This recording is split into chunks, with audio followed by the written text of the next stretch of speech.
Welcome! In this session, we'll be exploring LeetCode problem number 1088, titled Confusing Number 2. This problem challenges us to identify and count confusing numbers within a given range. A confusing number is one that, when rotated 180 degrees, becomes a valid but different number. We'll dive into the problem requirements, brainstorm approaches, and discuss the optimal solution. Let's get started. The problem is to determine how many confusing numbers exist within the range from 1 to a given integer n. A confusing number is defined as a number that, when rotated 180 degrees, transforms into a different number, with each digit in the rotated number still valid.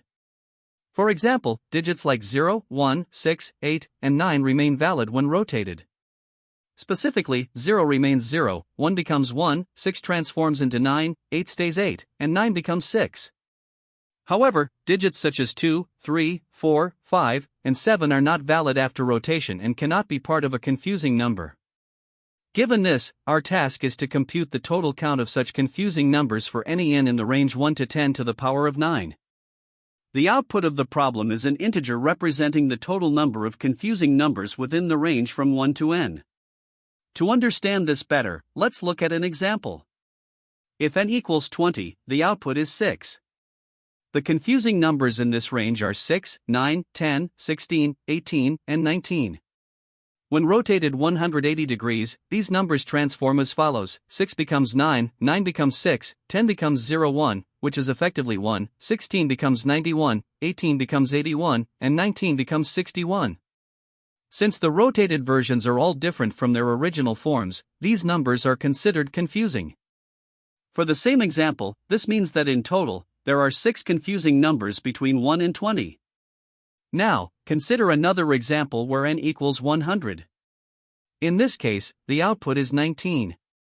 The confusing numbers in the range 100 include 6, 9, 10, 16, 18, 19, 60, 61, 66, 68, 69, 80, 81, 86, 89, 90, 91, 96, and 98. For instance, 66 becomes 99 when rotated, and 69 transforms into 96. These transformations meet the criteria for confusing numbers, as the rotated results differ from the original values while still being valid. Continuing with the list of confusing numbers for n equals 100, numbers like 89 rotate to become 98, and this is also a valid confusing number. To summarize, we need to ensure that each number in the range is checked to see if it can be rotated into a valid number that is different from itself. The constraints of this problem are significant, as n can go up to 10 to the power of 9. This means a direct approach of checking each number individually would be computationally expensive. Instead, efficient methods such as backtracking or generating numbers digit by digit must be used to handle edge cases like very large inputs. For instance, small inputs like n equals 1 have no confusing numbers, while numbers containing invalid digits such as 2, 3, or 7 are skipped entirely. These considerations are crucial for solving the problem efficiently. To solve the problem of finding all confusing numbers in the range 1 to n, we first need to understand what makes a number confusing. A confusing number is one that, when rotated 180 degrees, becomes a different valid number. The valid digits for this transformation are 0, 1, 6, 8, and 9, and they transform as follows: 0 becomes 0, 1 becomes 1, 6 becomes 9, 8 stays 8, and 9 becomes 6. Any number containing other digits is automatically invalid. Now, the brute force approach is the most straightforward method to solve this problem. Here's how it works: we iterate through every number from 1 to n, check if the number is valid by ensuring all its digits are in the set 0, 1, 6, 8, 9, and then compute its rotated version. If the rotated version is different from the original, we count it as a confusing number. However, this method is inefficient because it involves an exhaustive search through all numbers, leading to a time complexity of n*d, where n is the range limit and d is the number of digits in n. Such an approach becomes impractical for large values of n. To address the inefficiency of the brute force approach, we can use an optimized method based on backtracking. Instead of iterating through all numbers, we directly generate only the valid numbers using a backtracking technique. This avoids unnecessary computations for numbers with invalid digits. The key insight here is that valid numbers are composed only of the digits 0, 1, 6, 8, and 9. By constructing numbers digit by digit, we can stop the process early if the number exceeds n. For each valid number generated, we compute its rotated counterpart and check if it qualifies as a confusing number, that is, the rotated number must differ from the original. The steps involve defining a backtracking function that generates numbers using valid digits, while simultaneously keeping track of the rotated equivalent. If the constructed number is within the range, 1, n, and meets the criteria for being confusing, we increment our count. The recursion terminates as soon as a number exceeds n. This approach significantly reduces the time complexity because it avoids considering invalid numbers altogether, making it much more efficient than brute force. After evaluating both approaches, we chose the optimized backtracking strategy as the solution for this problem. There are several reasons for this choice. First, it is far more efficient than the brute force method, especially for large values of n such as 10 to the power of 9. By focusing only on valid numbers and eliminating unnecessary checks, the backtracking approach drastically reduces the computational workload. Second, the method is straightforward to implement, leveraging the properties of valid digits and their rotations. Finally, it scales well for large inputs, as it generates and evaluates only the numbers that truly matter. However, there are trade-offs to consider. While the brute force approach is simple to understand, it is computationally prohibitive for large inputs. On the other hand, backtracking requires careful implementation to ensure that rotated counterparts are correctly tracked and edge cases, such as leading zeros, are handled properly. Overall, backtracking strikes the right balance between efficiency and simplicity, making it the most suitable strategy for solving this problem.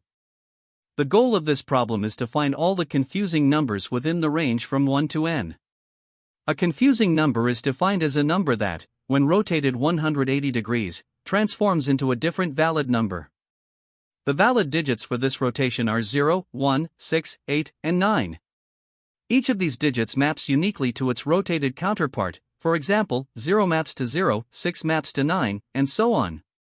For illustration, the number 69 becomes 96 after rotation, making it a confusing number. However, 88 does not change at all when rotated, so it's not confusing. Understanding this transformation is key to solving the problem effectively. To tackle this problem, we use a backtracking algorithm to generate all possible numbers composed only of the valid digits, and then check if each of these numbers qualifies as confusing.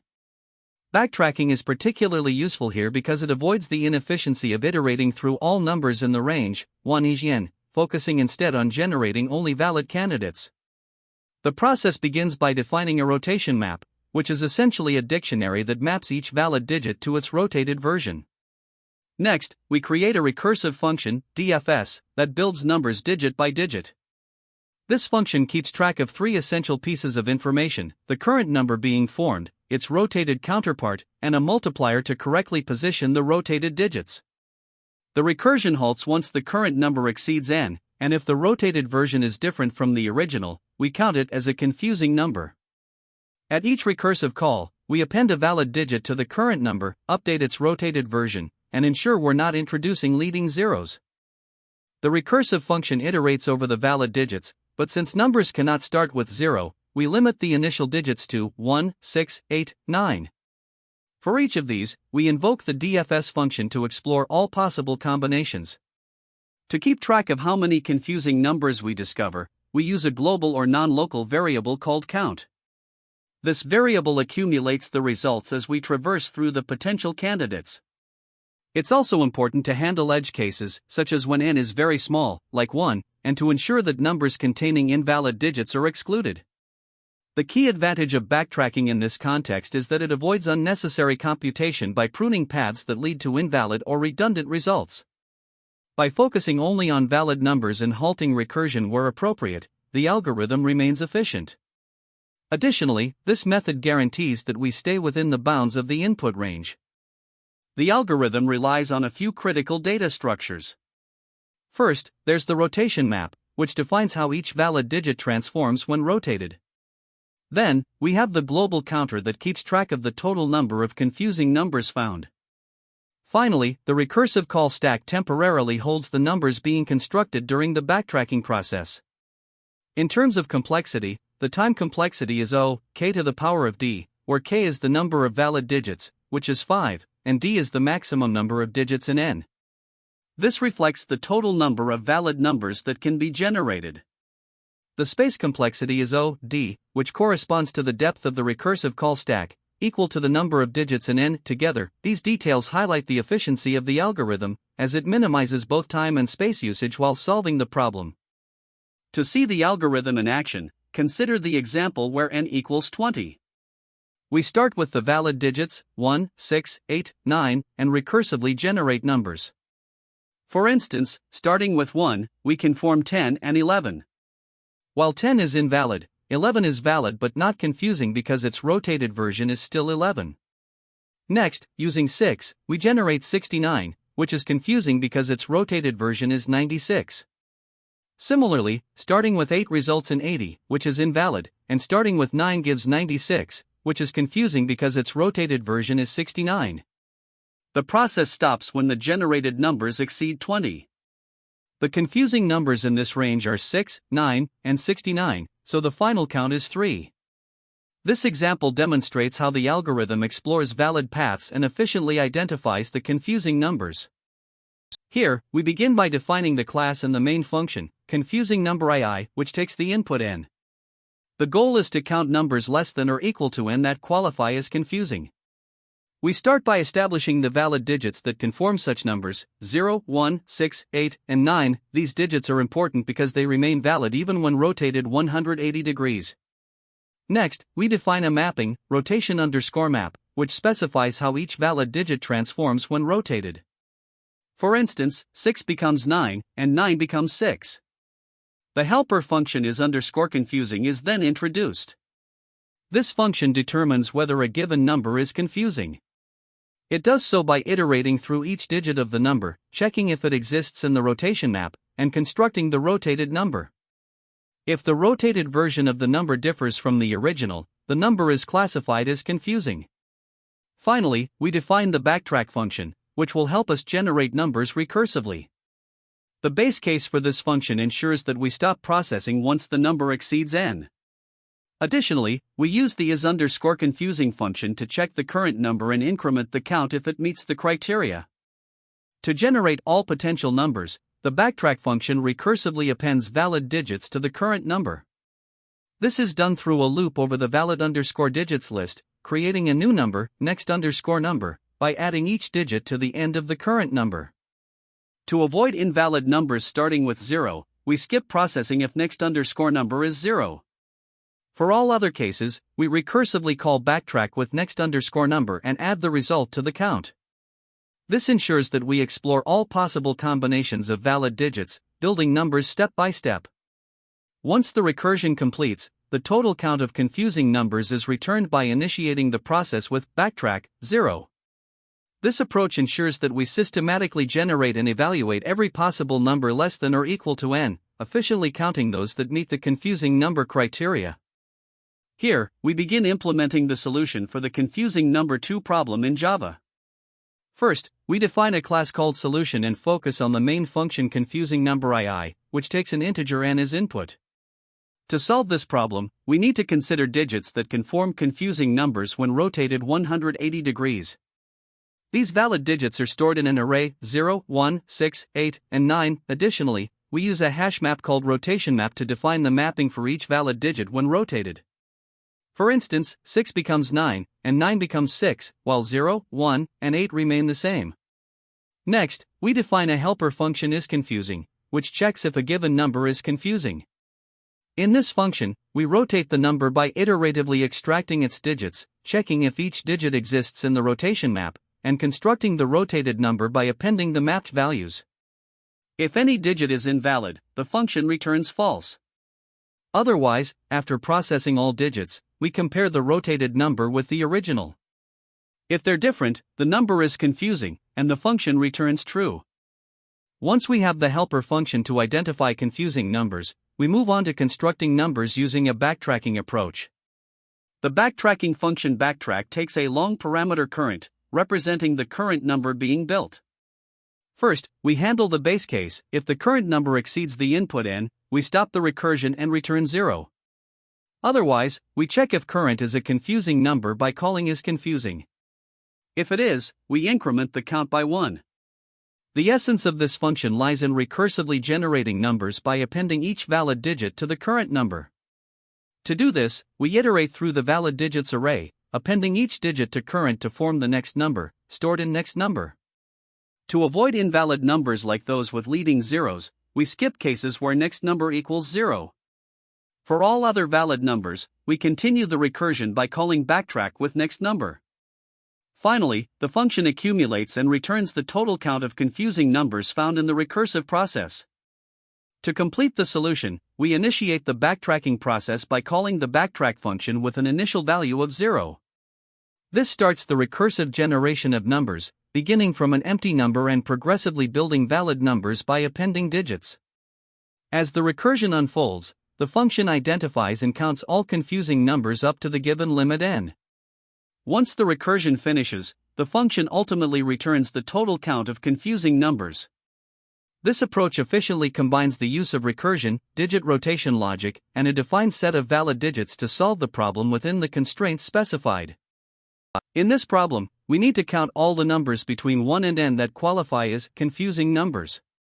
A number is considered confusing if, when rotated 180 degrees, it looks different from its original form. For example, the digit 6 becomes 9 when rotated, making numbers like 6 and 9 confusing. The valid digits we can use to form these numbers are 0, 1, 6, 8, 9, and their rotations are predefined. 0 rotates to 0, 1 stays as 1, 6 rotates to 9, 8 remains 8, and 9 rotates to 6. Using this information, we will efficiently generate and check numbers to determine if they are confusing, while ensuring they remain within the given range. To better understand the approach, let's consider the input n equals 20. We start by initializing the valid digits and the rotation mappings. For backtracking, we begin with current equals 0 and recursively build numbers by appending valid digits one by one. For instance, appending 1 gives current equals 1. When we rotate 1, it stays as 1, so it's not confusing. We then continue appending more digits to explore other numbers. If we append 6, we get current equals 6. Rotating 6 gives 9, which is different, so 6 is a confusing number, and we increment our count. Recursion stops if the number exceeds n. Similarly, appending 8 and 9 gives confusing numbers, so we add them to the count. By the end, the confusing numbers in the range 1, 20 are 6 and 9, resulting in a total of 2. Now let's look at a larger input, n equals 100. The process begins similarly, with the same valid digits and rotation mappings. Starting with current equals 0, we recursively build numbers. For current equals 1, we append digits like 6 to get 16, which rotates to 91 and qualifies as confusing, so we increment the count. Appending 9 gives 19, which rotates to 61, also confusing, so we count it as well. Exploring other paths, we find numbers like 60, 66, 68, 89, 86, 96, and 98, all of which are confusing. By systematically applying this process, we identify all confusing numbers up to 100. The final count of confusing numbers in the range 100 is 19. To summarize, the solution relies on recursive backtracking to generate all valid numbers within the range, appending only the permissible digits at each step. If a generated number exceeds n, we terminate that branch of recursion. Each number is checked by rotating it using the predefined rotation map, and if the rotated number differs from the original, it is classified as confusing. This approach is efficient because it avoids unnecessary checks and ensures that only valid numbers are generated. When considering edge cases, if n equals 1, the only number is 1, which is not confusing, so the output is 0. For n equals 11, the confusing numbers are 6 and 9, resulting in an output of 2. And if n equals 0, there are no numbers to evaluate, so the output is simply 0. The time complexity of this solution is primarily influenced by the recursive backtracking process and the operations within the is_confusing function. In backtracking, each recursive call appends one valid digit from the set 0, 1, 6, 8, 9 to the current number. The depth of this recursion depends on the number of digits in the input n, which is proportional to log 10 n. At each level, we branch into at most 5 recursive calls, one for each valid digit. In the worst case, the total number of numbers generated through this branching process is proportional to 5k, where k is the total number of digits in n. Using logarithmic properties, this can be expressed as n log 10, 5, where log 10, 5, is approximately 0.69897. Therefore, the backtracking process contributes a time complexity of n 0.69897. The is_confusing function is called for each number generated during the backtracking. This function determines whether a number is confusing by examining its digits. Since the number of digits in any generated number is at most log 10 n, the complexity of is_confusing is log 10 n for each call. Combining this with the number of recursive calls, which is n 0.69897, we get the total time complexity. For every recursive call, the is_confusing function requires log 10 n time. Therefore, the overall time complexity of this solution is n 0.69897 log 10 n, which accounts for both the backtracking process and the digit-wise operations of is_confusing. Now let's analyze the space complexity.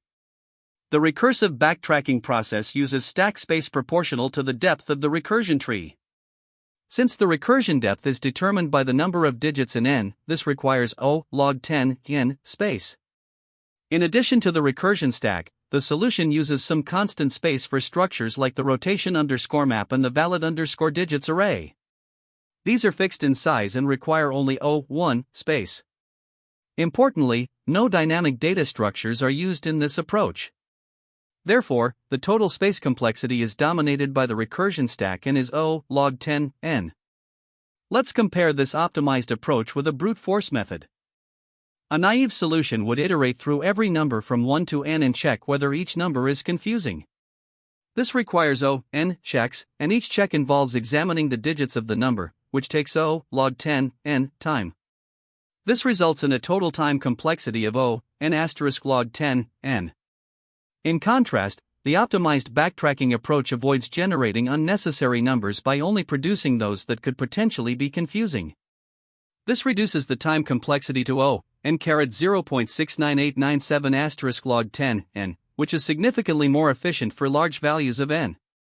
In all cases best, worst, and average, the performance of the optimized algorithm is governed by the structure of the recursive tree. Even in the worst case, where the tree is fully expanded, the derived time complexities still hold. The key to understanding the time complexity lies in the mathematical justification. The branching factor of 5 in the recursive tree and the logarithmic depth contribute to the n 0.69897 term.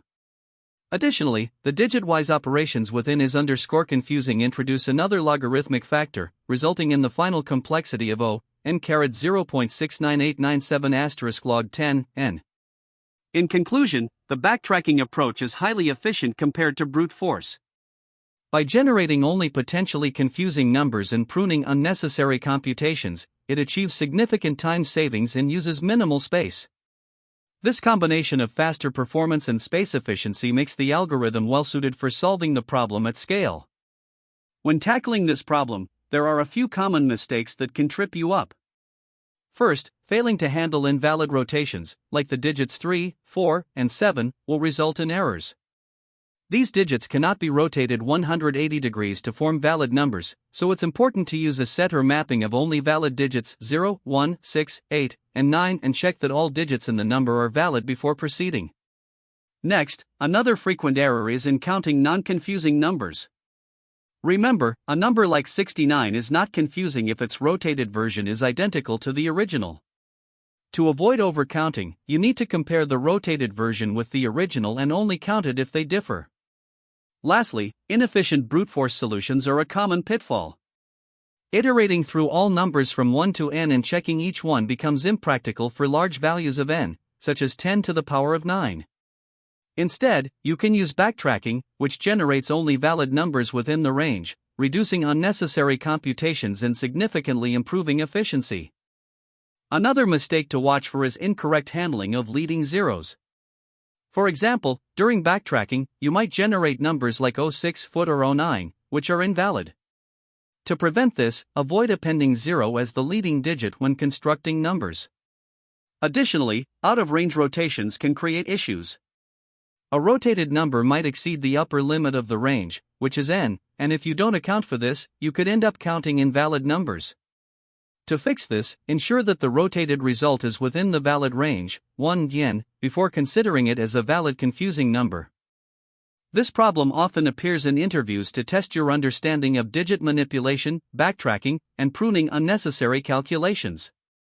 A key insight is recognizing that brute force is inefficient and that generating valid numbers directly is the optimal approach. During backtracking, focus on pruning strategies to save time. For instance, if appending a digit results in a number exceeding n, you can immediately stop exploring that branch. Be prepared to discuss edge cases as well, such as single-digit numbers, numbers containing invalid digits, or very large values of n. Finally, it's worth highlighting the trade-offs between readability and efficiency in your solution. For example, using a lookup table for rotations makes the implementation more readable, but it does come with some memory overhead. This problem shares similarities with several others that you may find helpful to study. For instance, LeetCode 247, strobogrammatic number 2, asks you to generate all strobogrammatic numbers of a given length. LeetCode 246, strobogrammatic number, focuses on checking if a number reads the same when rotated 180 degrees. LeetCode 788, rotated digits, involves counting numbers within the range, 1 yen, that are valid and change into a different number when rotated. Finally, LeetCode 306, additive number, explores recursion and backtracking in the context of validating numerical patterns. In terms of approaches, brute force is the simplest to implement, as you loop through all numbers from 1 to n and check each one for validity and confusion. However, it's inefficient for large inputs due to its high time complexity. On the other hand, backtracking with pruning is a more efficient option. By recursively generating numbers using valid digits and stopping early when a number exceeds n, you can significantly reduce the search space. While this method is faster, it does require careful implementation to avoid errors. For those interested in more advanced approaches, dynamic programming, though rare for this problem, is another option. With DigitDP, you can count valid numbers by building up solutions from smaller subproblems. While this approach is highly efficient for very large ranges, it comes at the cost of increased complexity in implementation. It's worth considering if you're comfortable with dynamic programming techniques and are working with extremely high input limits. Thank you for joining this walkthrough of LeetCode problem number 1088, confusing number 2. We covered the problem's key concepts, explored an efficient backtracking approach, and highlighted important takeaways. I hope this session was insightful and helps you tackle similar challenges in the future. Don't forget to like, share, and subscribe for more coding tutorials. See you next time. That's the end of this tutorial. I hope you found this explanation helpful for understanding the solution to this LeetCode problem. If you enjoyed this content, please consider subscribing to the channel for more coding tutorials and solutions. Feel free to leave a like if this video helped you, and don't hesitate to comment with any questions you might have. Thanks for watching, and happy coding!